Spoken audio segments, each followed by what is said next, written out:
Soy conciencia infinita y al manifestarme sucede la ilusión de ser este cuerpo finito. Junto con la manifestación del cuerpo ocurre la manifestación del universo. Ahora aparezco entonces como el sujeto observador y conocedor de objetos. Aparece la dualidad, la luz, que soy, ser, conciencia, que es indiferenciada, ahora se manifiesta generando diferenciación, al pasar por el prisma del cuerpo, mente, emoción. Sé que soy, pero ahora me identifico con un cuerpo ubicado en el tiempo y en el espacio. La mente es una función de la conciencia que identifica al ser con el cuerpo, a lo infinito con lo finito, a lo indescriptible con un sujeto y sus características. La mente produce pensamientos y requiere de un yo, sujeto, que experimenta los objetos generando la aparente dualidad. Yo y los demás, yo y tú, yo y el mundo. ¿Qué es el cuerpo? El cuerpo es una función de la conciencia, energía que se manifiesta como contenido consciente, asumiendo una forma en el espacio y el tiempo, dando la apariencia de materialidad. En lo sutil aparece la forma densa, en la conciencia se manifiesta la materialidad, la materia. Las emociones son una función de la conciencia que permite sentir y experimentar. ¿Por qué ha aparecido en el hombre la ilusión yo soy el cuerpo?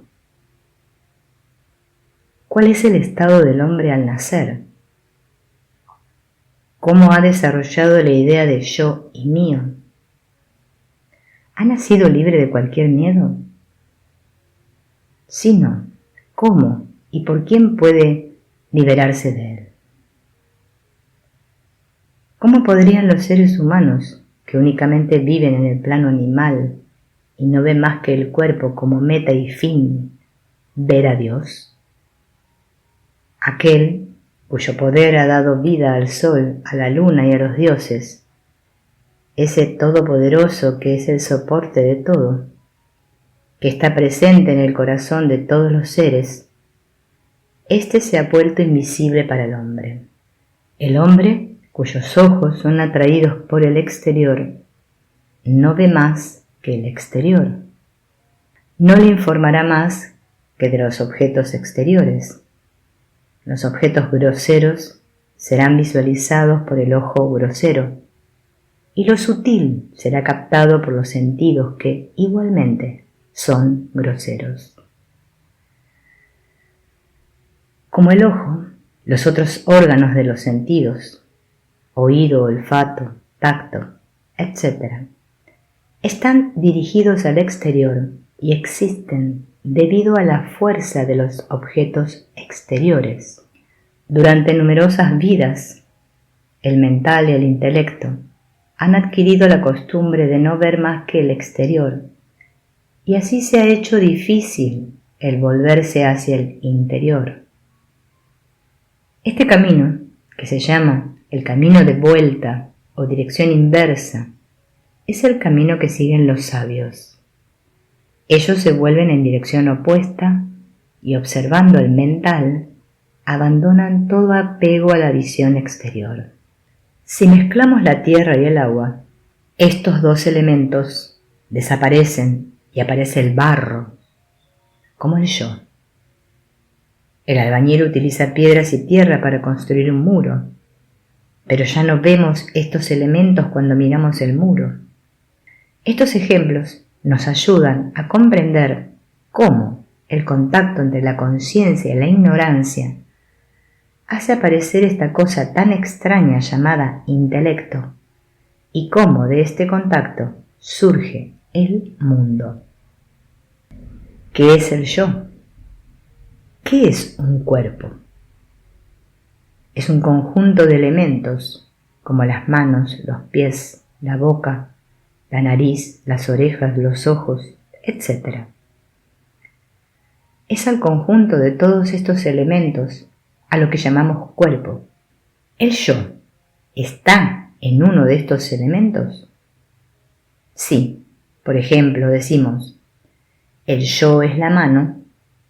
Si nos cortan la mano, nadie dirá, yo he sido cortado o yo he sido lanzado, sino más bien dirá, me he cortado la mano. No obstante, hablamos de todas estas partes como que son mías y el cuerpo mismo, que está constituido por todos estos elementos, también decimos que es mío. De esto deducimos que aquel que dice poseer estos miembros y este cuerpo es verdaderamente el dueño y que en realidad es diferente de este cuerpo que afirma que es suyo. El yo no es ningún elemento del cuerpo físico, sino que es todos los míos. ¿Qué es mío? Ahora, si seguimos el razonamiento, podemos decir que si el yo no existe, no hay nada que pueda ser llamado mío. Este cuerpo y estos miembros, por tanto, no pueden pertenecerme. Así pues, ya que no podemos encontrar el yo en ninguna parte en el cuerpo, ¿cómo podremos decir que los miembros de este cuerpo y sus tendencias nos pertenecen? La renunciación total al cuerpo se consigue únicamente a través de la discriminación. Esta renunciación, en lugar de ser una razón para renacer, libera al ser humano de todo renacimiento. ¿Cómo practicar la autoindagación? Al indagar aparece el miedo. Pero no trates de hacer nada con el miedo. Déjalo. Pon tu atención en el sujeto de la experiencia, hasta que te des cuenta que el sujeto no tiene miedo, de que no le tiene miedo al miedo, de que el sujeto no es el cuerpo. Pero si yo me identifico con el cuerpo, yo, el cuerpo, soy el sujeto, y creo que tú eres el objeto. Y así, el sujeto y el objeto son dos entidades, separadas, diferentes, independientes. El cuerpo no es el sujeto, sino un objeto. ¿Quién es el sujeto? ¿Quién es el aparente sujeto? Yo. Y es una idea. ¿Pero de dónde surge esta idea? Esta idea yo. Si indagas, desaparece. Entonces, la identidad, como el cuerpo, desaparece y te das cuenta de que el yo real, lo que tú realmente eres, no está limitado al cuerpo ni a sus actividades. El cuerpo muere. El yo no muere. El cuerpo nace. El yo no nace. El yo es tu naturaleza inmortal. Ese es el yo soy. A veces la indagación lleva a un punto donde uno está a punto de perder conciencia del cuerpo. Y creo que si pierdo conciencia del cuerpo, muero. También sucede que nos quedamos encantados. La tendencia a distraerse es porque el encanto por un objeto aparece de nuevo. Y encantado por lo que veo, me olvido que soy aquello que ve, y aquello que ve es aquello que es, y aquello que es el ser. La indagación reduce la tendencia a la distracción, reduce la tendencia de la mente a distraerse. Son tendencias acumuladas durante años y no van a desaparecer de un día para el otro. ¿Y si me distraigo? ¿Quién se distrae? Y la distracción desaparece. ¿Quién ve? A veces sucede lo contrario, que la indagación produce más pensamientos, más distracción.